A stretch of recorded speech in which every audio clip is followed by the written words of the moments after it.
بسم الله الرحمن الرحيم. السلام عليكم ورحمة الله وبركاته.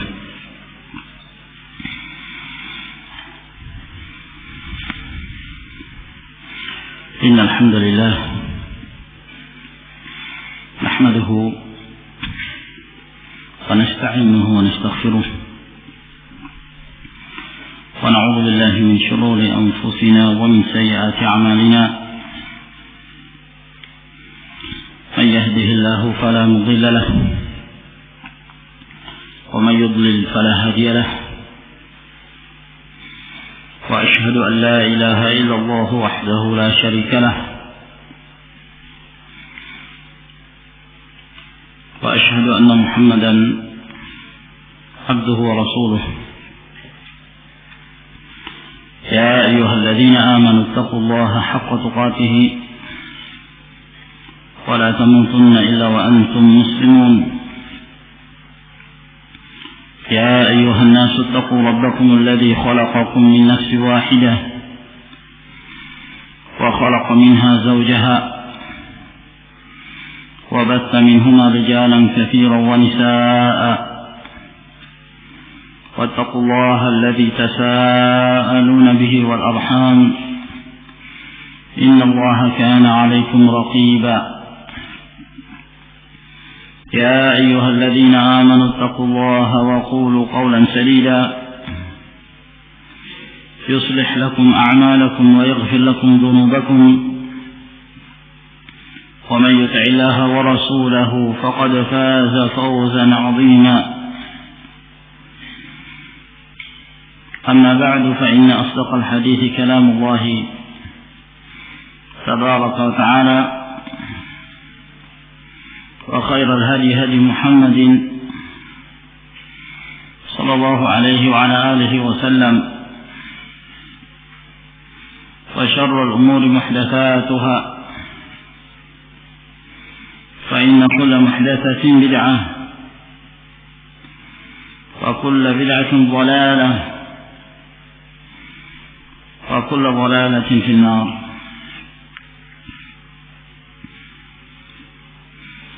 معاشر المسلمين rahimakumullah,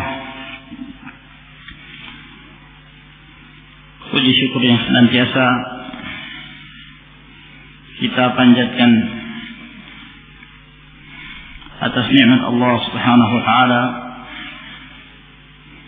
yang senantiasa dilimpahkan kepada kita, nikmatul Islam dan nikmatul iman pada khususnya. Demikian pula nikmat merasakan bulan Ramadan dan merayakan Idul Fitr dan nikmat-nikmat yang lainnya. Alhamdulillah, demikian banyak nikmat yang Allah Subhanahu wa taala limpahkan kepada kita sekalian, sehingga sepatutnya lah kita sebagai hamba tidak henti-hentinya untuk mensyukuri nikmat Allah Subhanahu wa taala, baik dengan hati kita, dengan lisan, demikian pula dengan jasmani kita. Semoga Allah Subhanahu wa taala mensyukuri nikmatnya. Ma'asyiral muslimin rahimakumullah, demikian pula termasuk di antara nikmat itu adalah nikmat talabul ilm, di mana pada malam hari ini kita kembali diberi kemudahan oleh Allah Subhanahu wa taala untuk berkumpul mengkaji agama Allah Jalla wa Ala, mempelajari ayat-ayatnya dan hadis-hadis Rasulullah sallallahu alaihi wa ala alihi wasallam. Dan ini merupakan jalan untuk menuju jannah dan meraih ridha Allah Subhanahu wa taala. Dan kita lanjutkan kembali kajian kita dari pembahasan kitab Sahih Al-Imam Al-Bukhari rahimahullahu taala,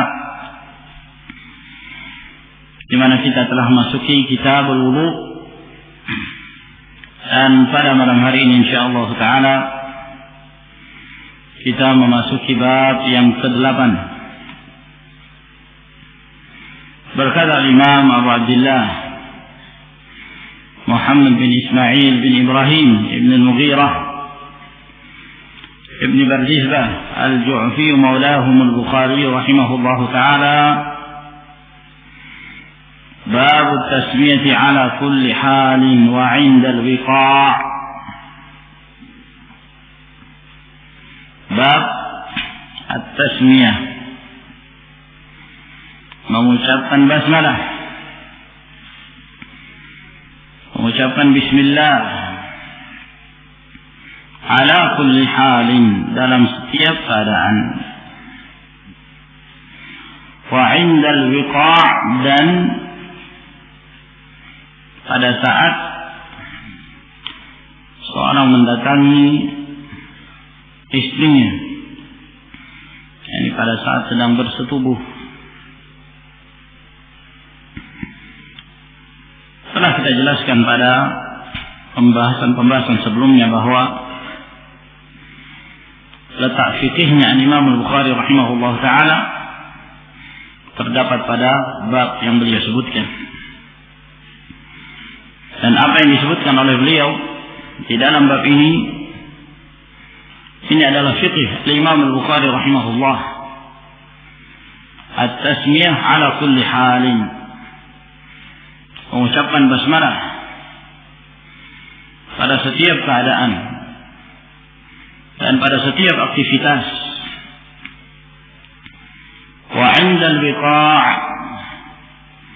dan pada saat persetubuhan, berkumpulnya suami istri. Apabila kita membaca hadis yang insyaallah taala akan kita baca, hadis yang dijadikan oleh Imam Al-Bukhari rahimahullah taala di dalam bab ini, maka kita akan melihat bahwa kandungan dari hadis tersebut hanya menjelaskan anjuran membaca basmalah pada suatu keadaan, yaitu pada saat seorang mendatangi istrinya, seorang yang akan melakukan jima' dengan istrinya, sehingga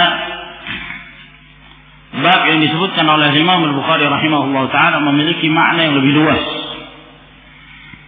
sebab beliau mengatakan at-tasmiyah ala kulli hal, mengucapkan basmalah dalam setiap keadaan. Sementara hadis yang disebutkan menjelaskan tentang anjuran baca basmalah ketika mendatangi keluarga, dan di sini merupakan bentuk istinbat dari Al-Imam Al-Bukhari rahimahullah ta'ala. Al-Imam Al-Bukhari rahimahullah memahami dari hadis tersebut, demikian pula yang lainnya, disyariatkannya seorang membaca basmalah baik pada saat bersetubuh, demikian pula pada saat melakukan amalan-amalan yang lainnya yang memiliki keutamaan. Lalu berkata Imam Al-Bukhari rahimahullah ta'ala, haddatsana Ali bin Abdullah, telah memberitakan kepada kami Ali bin Abdullah ibn Ja'far As-Sa'di Abu Hasan Al-Madini Al-Basri, salah seorang guru besar Al-Imam Al-Bukhari rahimahullah ta'ala, yang lebih dikenal dengan Ali ibn al-Madini. Al-Imam Al-Bukhari banyak belajar dari beliau, khususnya dalam mempelajari ilmu tentang mengenal penyakit-penyakit yang terdapat dalam riwayat-riwayat hadis. Sebab Ali bin Al-Madini rahimahullah ta'ala memiliki ulusan ilmu dalam hal itu, mampu membedakan antara hadis yang sahih dengan hadis yang saqim, yang berpenyakit, yang tidak ada asalnya, yang palsu dan yang semisalnya. Sehingga Imam Al-Bukhari rahimahullah ta'ala tumbuh menjadi seorang imam yang besar. Bahkan Ali bin Madini rahimahullah, guru beliau sendiri, setelah mengetahui pertumbuhan Al-Imam Al-Bukhari dan keilmuan yang dimiliki oleh beliau, maka Ali bin Madini pun segan kepada Al-Imam Al-Bukhari. Bahkan di antara salah satu ucapan beliau kepada Imam Bukhari, beliau mengatakan, "Mastasghartu nafsi illa 'inda Muhammad bin Ismail." Aku tidak merendahkan diriku kecuali di hadapan Muhammad bin Ismail, maksudnya Imam Bukhari, disebabkan karena keluasan ilmu beliau rahimahullah ta'ala. Dan Ali bin Abdullah Al-Madini rahimahullah ta'ala ini seorang perawi yang sangat terpercaya, dan di samping itu beliau salah seorang imam di antara imam-imam yang dijadikan hujjah ucapan-ucapan beliau dalam memberi rekomendasi kepada seorang perawi atau mencercanya. Bahkan sebagian para ulama seperti Sufyan rahimahullah ta'ala menjuluki Ali bin Madini dengan sebutan Hayyatul Wadi, ularnya lembah. Yani apabila beliau yang menghukumi seorang perawi, maka hukum beliau adalah hukum yang adil. Qala haddatsana Jarir, kata beliau telah memberitakan kepada kami Jarir bin Abdul Hamid bin Qurt Ad-Dabbi Abu Abdullah Ar-Razi Al-Khadib, an Mansur, dari Mansur ibn al-Mu'tamir bin Abdullah bin Rubaiyah Abu Attab, beliau berasal dari Kufah. Beliau juga seorang perawi yang sangat terpercaya. An Salim ibn Abil Ja'ad, dari Salim bin Abil Ja'ad. Abu Ja'ad ayahnya bernama Rafi' Al-Ghatafani Al-Ashja'i, dan beliau juga berasal dari Kufah.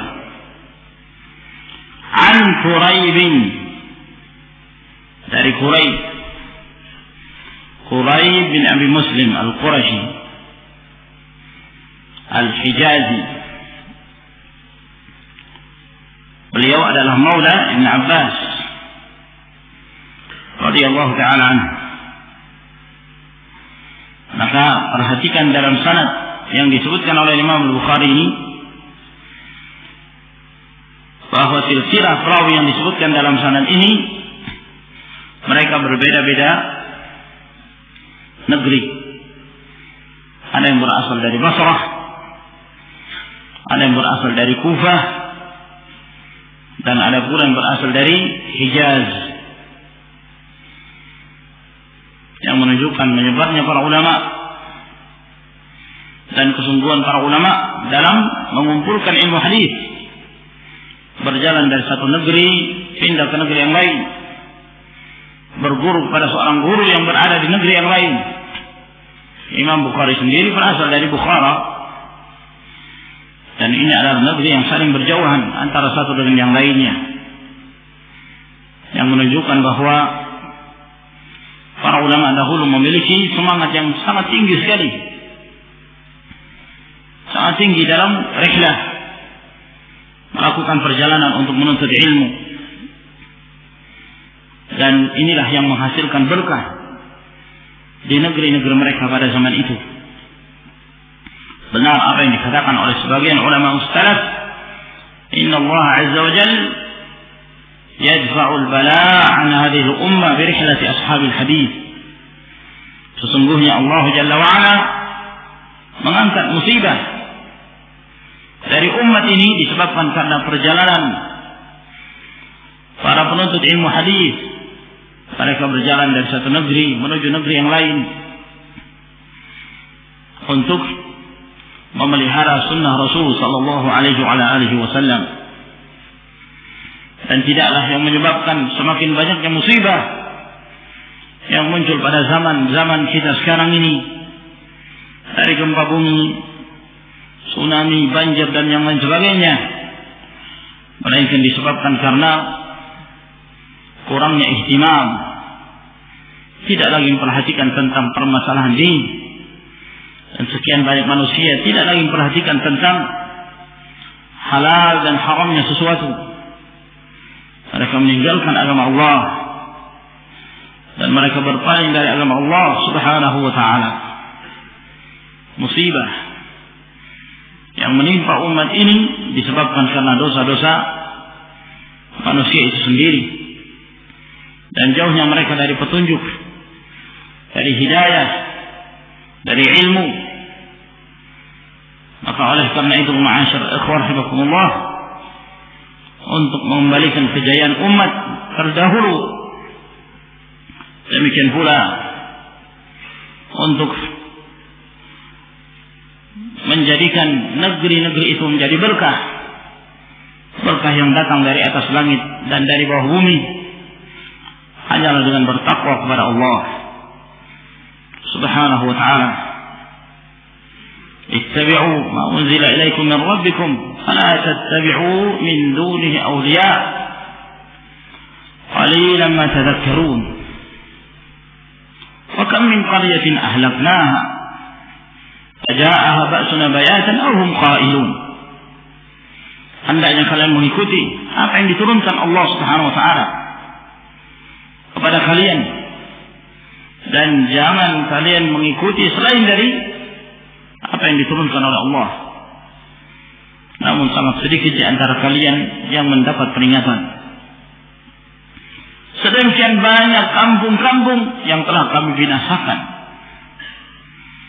di mana siksaan itu datang kepada mereka di malam hari atau di saat mereka sedang terlelap di siang hari. Perhatikan ma'asyiral muslimin rahimakumullah, turunnya siksaan, musibah, malapetaka yang menimpa umat disebabkan karena mereka telah meninggalkan apa yang diturunkan oleh Allah subhanahu wa ta'ala, kitabullah. An Ibn Abbas, dari Ibn Abbas, Abdullah bin Abbas, Abu Abbas,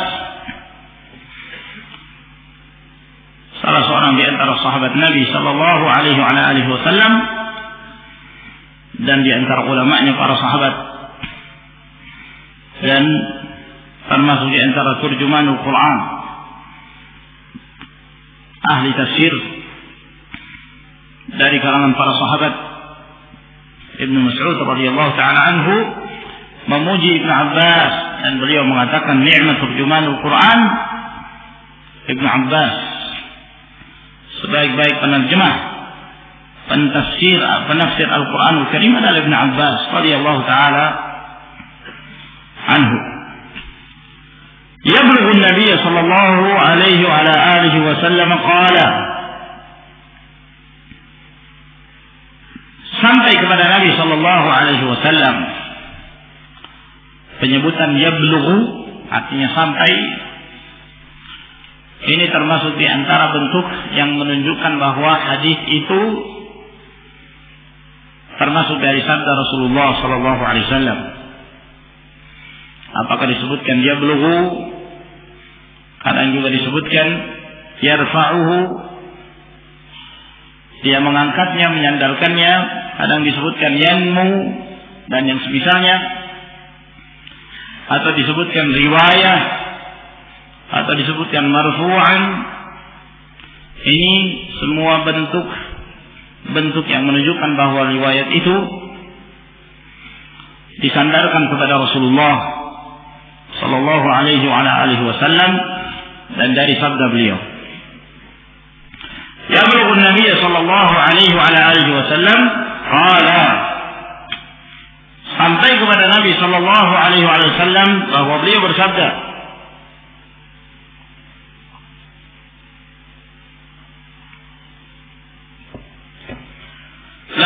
ahadakum,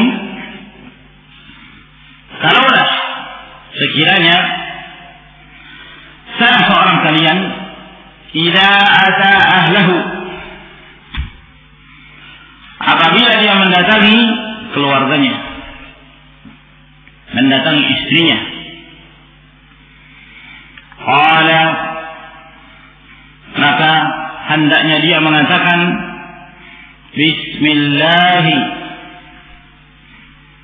dengan nama Allah.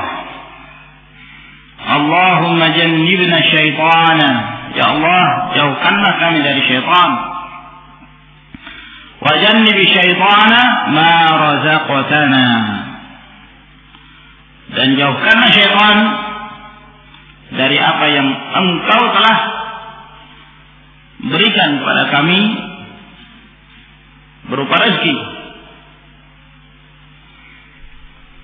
Apabila salah seorang kalian mengucapkan ini ketika dia mendatangi istrinya, lalu dia mengatakan bismillah, Allahumma jannibna syaitan wa jannibi syaitana ma razaqtana, faqudiya bainahuma waladun,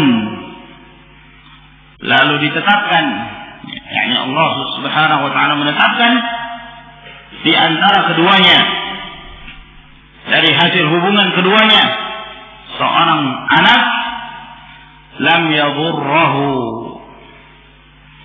maka tidak akan dimudaratkan anak itu. Dalam riwayat yang lain, lam yadurrahu syaitan, syaitan tidak akan mampu memudaratkan anak tersebut. Dalam riwayat yang lain, faruziqa waladan, lalu keduanya diberi rezeki berupa dikaruniai seorang anak. Lam yadurrahu syaitan, maka syaitan tidak akan mampu memudaratkan anak tersebut. Hadis ini disebutkan oleh Imam Al-Bukhari rahimahullahu taala di dalam Kitab Al-Wudu, meskipun semestinya hadis ini lebih tepat untuk disebutkan dalam Kitab Al-Mu'asyarah Az-Zawjiyah,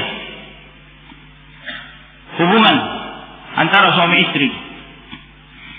Namun betul Imam Al-Bukhari rahimahullah, terkadang suatu hadis beliau sebutkan beberapa kali di tempat yang berbeda-beda, disebabkan karena beliau hendak mengambil fikih hadis yang terdapat di dalam riwayat tersebut.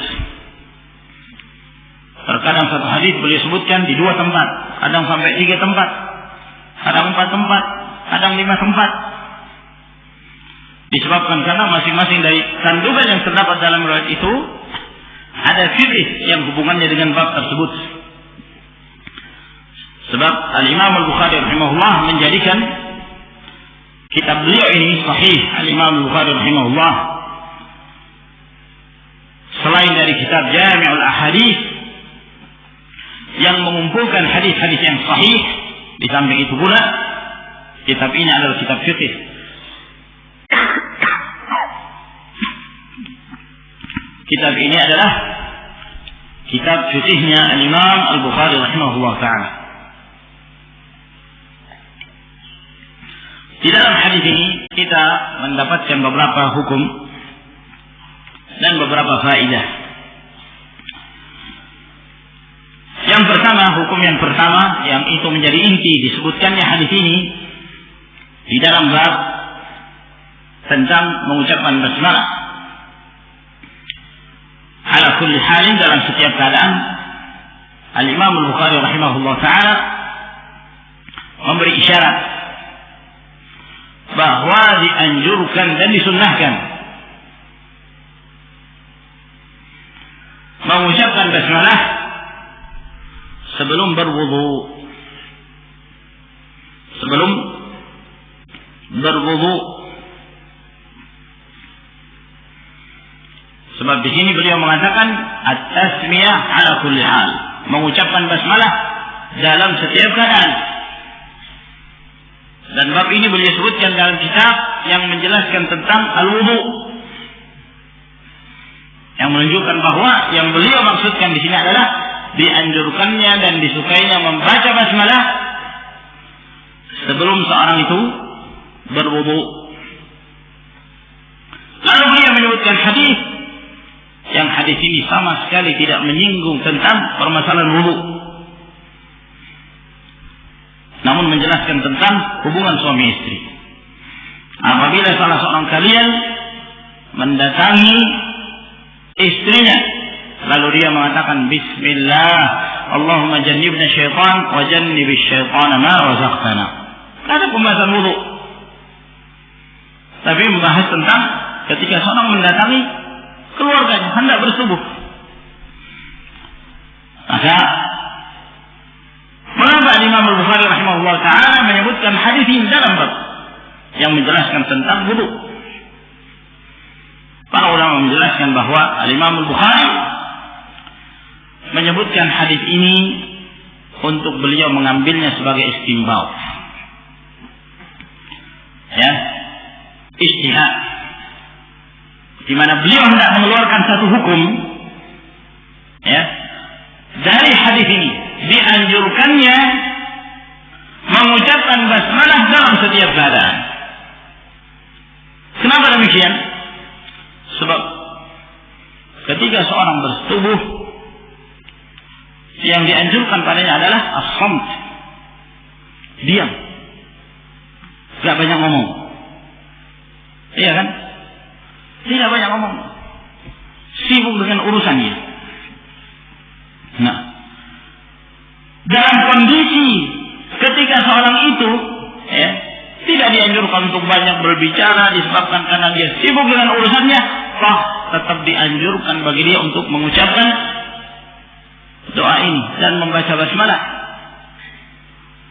Kalau pada saat bersetubuh saja, yang pada saat seorang bersetubuh itu dianjurkan untuk diam, kalau dia diperintahkan, dianjurkan untuk mengucapkan bismillah, maka apalagi pada saat dia melakukan aktivitas yang lainnya.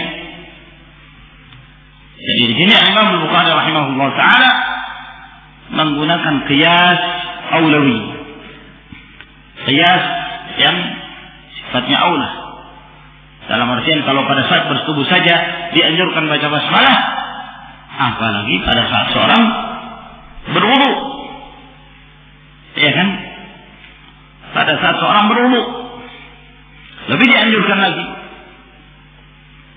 Nah, ini istinbat yang dimaksudkan oleh Imam Al-Bukhari rahimahullah ta'ala dalam menyebutkan hadis ini dalam babul wudu.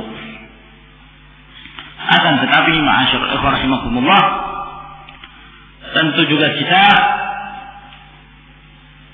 hendaknya mengetahui bahwa dalam urusan ibadah, asal hukum dalam beribadah itu sifatnya tauqifiyah. Tauqifiyah itu maknanya adalah seorang berhenti kepada nafs. Apabila disebutkan nafs, maka kita mengamalkan. Kalau tidak disebutkan, maka saya tidak mengamalkan. Asal hukumnya dalam beribadah adalah tidak melakukan sesuatu sampai ada dalil yang menunjukkan bahwa kita dianjurkan untuk mengamalkannya. Ya kan? Kita mengerjakan sholat, kita tidak akan mengatakan Allahu Akbar kecuali disebabkan karena dalil yang datang dari Nabi alaihi salatu wasallam. Idza qumta ila sholati fa asbigh al-wudu thumma istaqbil al-qiblata fakabbir. Apabila engkau bangkit untuk mengerjakan salat, maka sempurnakan wudu'mu menghadap kiblat, lalu engkau mengucapkan Allahu Akbar. Ya. Kita tidak boleh mengatakan alhamdulillah, ya, pada saat takbiratul ihram, atau mengucapkan subhanallah. Kenapa? Karena itu tidak warid. Tidak ada nasnya dari Rasulullah SAW. Kenapa kita mengatakan Allahu Akbar? Karena itulah yang diajarkan oleh Rasulullah alaihi salatu wassalam. Nah, Sehingga rahimakumullah, demikian pula dalam urusan yang lainnya, dalam perkara ibadah yang lainnya, termasuk diantaranya adalah pada saat berwudu. Ya, tidak cukup dengan sekedar menghias, sebab di sana banyak sekali amalan-amalan, aktivitas-aktivitas yang kita kerjakan dalam beribadah. Ada yang disebutkan anjuran baca basmalah, ada pula yang tidak. Ada pula yang tidak. Pada saat kita mengerjakan sholat, amalan yang pertama yang kita dianjurkan untuk mengamalkannya apa? Takbir, Allahu Akbar, bukan membaca basmalah. Kalau kita berdalil dengan hadis Ibnu Abbas yang disebutkan tadi tentang masalah jima, ya, berdasarkan istinbat dari Imam Al-Bukhari rahimahullah taala, berarti ya, yang lebih dari sekedar bersetubuh tentu lebih dianjurkan lagi. Berarti pada saat kita mengerjakan sholat, ya, sebelum takbir kita baca Bismillah, Allahu Akbar, kan begitu. Dan ini butuh dalil secara khusus. Nah, demikian pula dalam gerakan-gerakan yang lainnya. Ketika seorang hendak melakukan ruku', Bismillah, Allahu Akbar, apakah seperti itu? Jawabannya tidak. Karena tidak diajarkan oleh Nabi Sallallahu Alaihi Wasallam. Sehingga ma'asyar rahimakumullah, sekedar berhujjah dengan hadis Ibnu Abbas yang disebutkan oleh Imam Bukhari ini tidak cukup. Ya, oleh karena itu sebagian para ulama, ya, mereka tidak mencukupkan untuk berhujjah dengan hadis seperti istinbat yang disebutkan oleh Imam Al-Bukhari rahimahullah ta'ala. Apabila demikian keadaannya, lalu apa yang menjadi sandaran para ulama yang mengatakan bahwa mengucapkan basmalah sebelum berwudu adalah perkara yang dianjurkan? Sebelum itu perlu kita mengetahui bahwa mengucapkan basmalah sebelum berwudu terjadi perselisihan di kalangan para ulama, bukan dalam hal asal hukum disyariatkannya, bukan dalam hal asal hukum disyariatkannya, namun dalam hal apakah membaca basmalah sebelum berwudu hukumnya wajib atau sunnah. Ini yang menjadi perselisihan kalangan para ulama. Apakah wajib atau sunnah? Meskipun mereka sepakat bahwa mengucapkan basmalah sebelum berwudu adalah perkara yang disyariatkan. Perkara yang disyariatkan. Namun terjadi khilaf apakah itu wajib. Al-Zahiriyah dan sebahagian dari madhab Al-Hanabilah, dan itu salah satu riwayat dari Imam Ahmad, mereka berpendapat bahwa mengucapkan basmalah sebelum berwudu hukumnya wajib. Hukumnya wajib. Berdosa kalau dia tidak mengucapkan basmalah. Meskipun mereka sendiri berselisih apakah seorang kalau lupa membaca basmalah apakah sah wudunya atau tidak. Terjadi perselisihan di antara mereka yang berpendapat wajibnya. Pendapat yang kedua, dan ini pendapat jumhur, mayoritas para ulama, mereka berpendapat bahwa mengucapkan basmalah sebelum berwudu hukumnya sunnah. Sunnah yang sangat dianjurkan. Dan ini pendapat mayoritas para ulama dan pendapat tiga imam mazhab, Syafi'i, Abu Hanifah, Malik, dan salah satu riwayat dari Imam Ahmad. Dan ini pendapat ini banyak dikuatkan oleh para ahli tahqiq dahulu dan belakangan. Al-Munziri juga menyebutkan bahwa ini pendapat jumhur ulama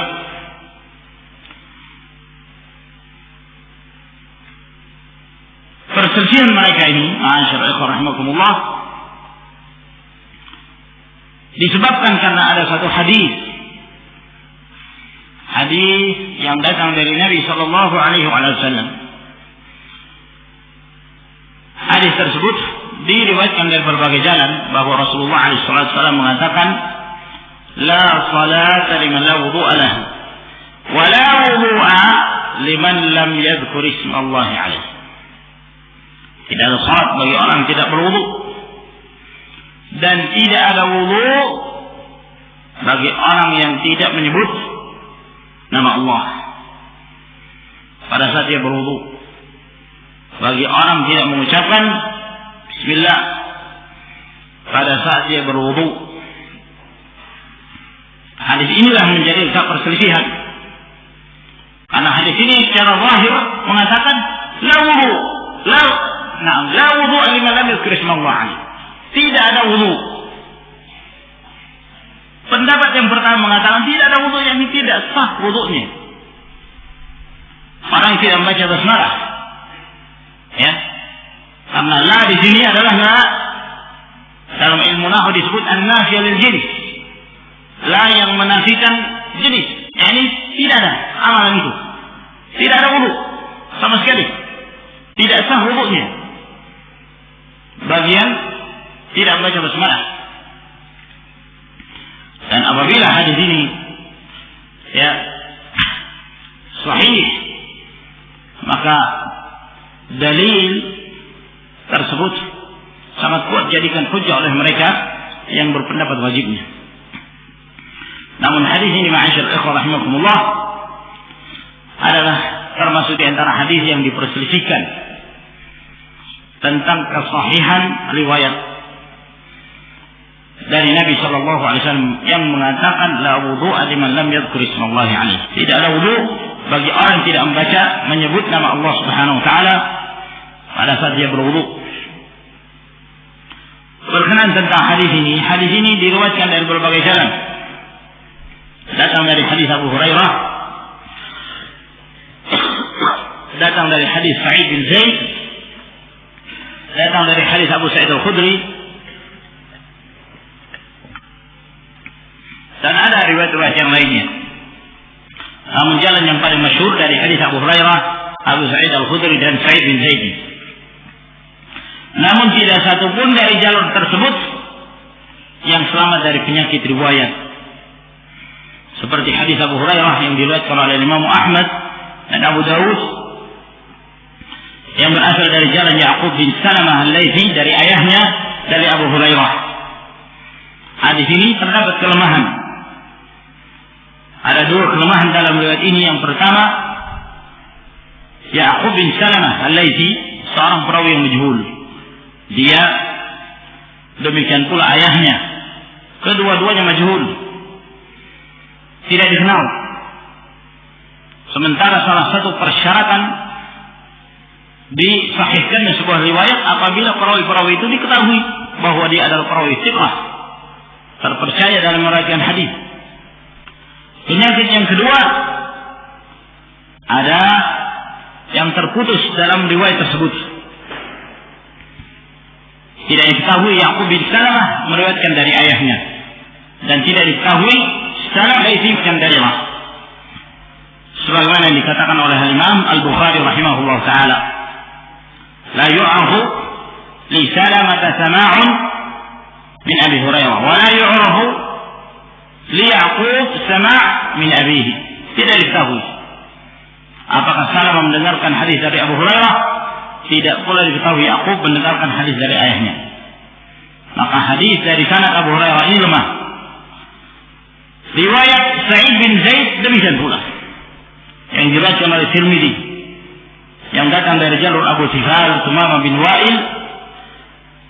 Dia meriwayatkan dari Rabah bin Abdurrahman dari neneknya Jaddah dari Sa'id bin Zaid. Sementara Abu Sifal Sumamah bin Wa'il ini juga perawi yang lemah. Al-Bukhari rahimahullah ta'ala ketika menyebutkan Abu Sifal ini, kata beliau fi hadithihi nazar. Perkataan Imam Bukhari fi hadithihi nazar, yakni maksudnya bahwa perawi ini lemah riwayatnya lemah, tidak bisa dijadikan sebagai hujjah. Az-Zahabi rahimahullah juga mengatakan ma huwa biqawi wa la isnaduhu yamdhi. Riwayatnya tidak kuat, sanadnya enggak bisa dilewati begitu saja. Nah, menunjukkan bahwa riwayat ini juga lemah. Rabah bin Abdurrahman juga perawi yang majhul. Hadis Abu Sa'id Al-Khudri demikian pula diriwayatkan oleh Imam Ahmad, Ibnu Majah dan yang lainnya dari jalur Katsir bin Zaid. Katsir bin Yazid Ar-Rubai bin Abdurrahman bin Abi Sa'id Al-Khudri, dari ayahnya, dari kakeknya Abu Sa'id Al-Khudri. Riwayat ini juga tidak bisa dipertanggungjawabkan keabsahannya, ya, disebabkan karena Katsir bin Yazid diperselisihkan apakah dia perawi yang terpercaya atau tidak. Bahkan dinukilkan dari Imam Al-Bukhari, beliau mengatakan tentangnya munkarul hadis, perawi ini munkar riwayatnya. Walhasil riwayat ini ma'asyar ikhwan rahimakumullah, tidak ada satupun dari riwayat tersebut yang bersih dari pembicaraan tentang penyakit hadis. Nah, namun para ulama tidak sedikit pula yang menghasankan hadis ini. Ya, mereka mengatakan bahwa meskipun hadis ini lemah riwayat-riwayatnya, jalur-jalurnya, namun jalur-jalur ini saling menguatkan. Jalur-jalur ini saling menguatkan antara satu riwayat dengan riwayat yang lainnya, menunjukkan bahwa riwayat ini memiliki asal dalam syariat.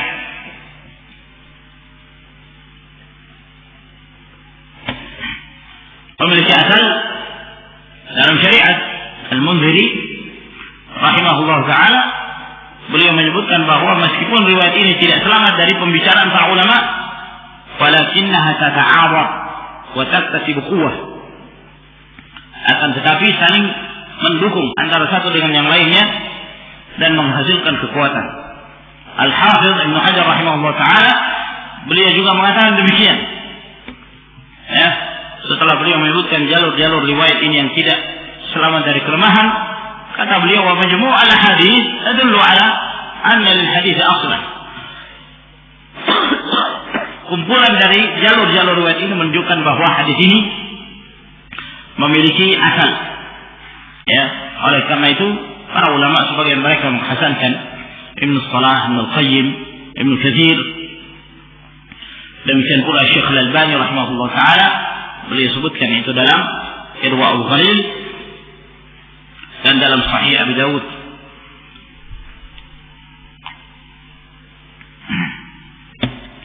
Nah, walhasil para ulama masih berselisih tentang keabsahan riwayat ini, namun tidak mengatakan bahwa meskipun hadis ini bisa dijadikan sebagai hujjah, namun tidak sampai kepada tingkatan bahwa mengucapkan basmalah sebelum berwudu itu wajib. Disebabkan karena nas-nas yang lainnya tidak ada persyaratan dan tidak ada perintah dari Allah dan dari Nabi sallallahu alaihi wasallam untuk menyebut basmalah sebelum berwudu, seperti tentang ayatul wudu yang disebutkan Allah Subhanahu wa taala, ya ayyuhalladzina amanu idza qumtum ila sholati faghsilu wujuhakum. Wahai orang-orang yang beriman, apabila kalian hendak mengerjakan salat, faghsilu wujuhakum, basuh wajah kalian. Tidak disebut oleh Allah, ucapkanlah basmalah. Demikian pula para sahabat yang mereka menukil tentang tata cara wudunya Nabi sallallahu alaihi wasallam, tidak dinukil dari mereka dalam hadis-hadis yang sahih dalam riwayat Bukhari, Muslim dan yang lainnya, bahwa mereka menyebutkan basmalah ketika berwudu. Kalaulah yang demikian itu syarat, tentu mereka tidak akan meninggalkannya. Oleh karena itu, ma'asyar ikhwan rahimakumullah, mengucapkan basmalah sebelum berwudu termasuk di antara amalan mustahabbah, sunnah, sebagaimana yang disebutkan oleh jumhur ulama, dan tidak sampai pada tingkatan wajib atau syarat sahnya wudu seperti yang jadikan sebagai pendapat Al-Zahiriyah dan sebagian Al-Hanabilah. Maka ini ma'asyar ikhwah rahimakumullah, ya, kesimpulan dari pembahasan dan permasalahan mengucapkan basmalah sebelum berwudu. Hukumnya adalah sunnah. Dan di dalam hadis ini juga menjelaskan kepada kita disyariatkannya berdoa dan berlindung diri kepada Allah Subhanahu wa taala pada saat seorang mendatangi istrinya, ya, agar kemudian seorang dijauhi dari syaitan. Dan di dalam hadis ini juga menjelaskan kepada kita bahwa seorang bertubuh tidak hanya sekedar melampiaskan syahwat, namun seorang beribadah. Seorang beribadah kepada Allah Subhanahu wa taala. Oleh karena itu, ketika seorang mendatangi istrinya, hendaknya dia meniatkan bahwa dia beribadah, meniatkan untuk memelihara kehormatan dirinya, meniatkan untuk menghasilkan, yakni membina rumah tangga yang baik, yang bahagia, yang dijauhkan dari syaitan. Dan di dalam hadis ini juga menjelaskan kepada kita bahwa seorang muslim dianjurkan untuk senantiasa berzikir kepada Allah Subhanahu wa taala meskipun pada saat dia mendatangi keluarganya. Jangan disebabkan karena dia melampiaskan syahwat maka dia lupa berzikir kepada Allah Jalla wa Ala sebagai wiqayah yang akan memelihara seorang hamba dari gangguan syaitan. Dan di dalam hadis ini juga menjelaskan bahwa anak yang ada dalam sebuah keluarga itu adalah rezeki dari Allah Subhanahu wa taala. Oleh karena itu tidak benar anggapan sebagian mereka bahwa semakin banyak anak rezeki semakin berkurang. Semakin banyak anak rezeki semakin bertambah karena anak itu sendiri statusnya sebagai rezeki dari Allah Subhanahu wa taala. Kata Nabi alaihi wasallam, "Faruziqa waladan." Lalu keduanya diberi rezeki berupa karunia seorang anak. Maka anak itu rezeki dari Allah Subhanahu wa taala. Nah, dan apa yang disebutkan oleh Nabi sallallahu alaihi wasallam, lam yadurruhu syaitan, bahwa syaitan tidak akan memudaratkannya. Apa yang dimaksud dalam hadis ini? Syaitan tidak akan mampu memudaratkan anak tersebut. Nah, sebagian para ulama mengatakan bahwa yang dimaksud syaitan tidak akan mampu memudaratkan secara ma'nawi, yaitu di mana syaitan tidak akan mampu menjerumuskan anak tersebut kepada kekufuran, keluar dari Islam, dan dia tetap berada di dalam jalur Islam, menjadi seorang muslim, mukmin, dan meninggal di atas keislamannya. Namun sebagian para ulama, dan itu pendapat yang dikuatkan oleh Syekh Ibnu Utsaimin rahimahullah taala, bahwa kemudaratan dimaksud di sini mencakup hissi dan ma'nawi. Hissi, ma'nawi, ya. Syaitan memudaratkan fisik atau memudaratkan secara makna. Secara makna telah saya jelaskan, yakni menyimpangkan anak tersebut dari jalan kebenaran. Dan secara fisik, terkadang syaitan itu mengganggu anak tersebut. Sebagaimana kita ketahui bahwa terkadang manusia diganggu oleh syaitan, apakah dengan cara sirah, kesurupan, atau yang semisalnya. Bahkan semenjak awal lahirnya anak itu, dia telah diganggu oleh syaitan. Dalam riwayat Imam Muslim, kata Nabi sallallahu alaihi wasallam, "Ma min mauludin yuladu illa naqasahu syaitan, fayastahillu sarikha min naqsihi syaitan, illa Maryam wa ummah." Tidak satupun anak yang dilahirkan melainkan syaitan akan menusuknya. Oleh karena itu anak itu ketika lahir teriak. Kenapa teriak? Tusukan dari syaitan. Nah, tusukan dari syaitan. Nah, kalau ada anak lahir nggak teriak itu aneh, ya kan? Biasanya ada tanda-tanda mungkin sakit, mungkin cacat atau yang semisalnya. Nah, kecuali Maryam dan ibunya. Sebab Allah Subhanahu wa taala berfirman, "Fa inni u'idzuha bika wa dzurriyyataha minasyaitonir rajim." Benar-benar dilindungi oleh syaitan, Maryam dan ibunya semenjak lahir tidak diganggu oleh syaitan. Adapun selainnya, ya, diganggu oleh syaitan semenjak awal lahirnya. Saya kira sampai insyaallah kita lanjutkan di pertemuan yang berikutnya. Wa akhir da'wana alhamdulillahirabbil alamin. Assalamualaikum warahmatullahi wabarakatuh.